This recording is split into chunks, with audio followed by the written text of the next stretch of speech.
নমস্কার সকলকে, আমার আরেকটি ব্লগে সকলকে অনেক অনেক স্বাগত জানাই।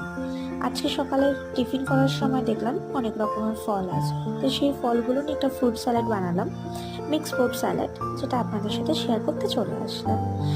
পাকা পেঁপে, পাকা আম, লিচু, বেদানা, শসা এগুলো দিয়ে স্যালাডটা বানিয়েছিলাম।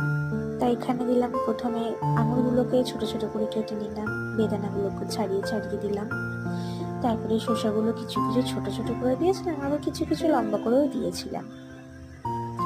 তারপরে পেঁপে আর আম আস্তে আস্তে করে, লিচু একসাথে মিশিয়ে স্যালাডটাকে রেডি করলাম। বেশ ভালোই লাগলো, খারাপ লাগলো না। সব সময় তো আর একরকম ফল হয়তো খেতে ভালো লাগছে না, এরকম যদি 2-3 রকমের ফল একসাথে থাকে মিক্সড করে খেতে বেশ ভালোই লাগে। ট্রাই করে দেখবেন কেমন লাগে।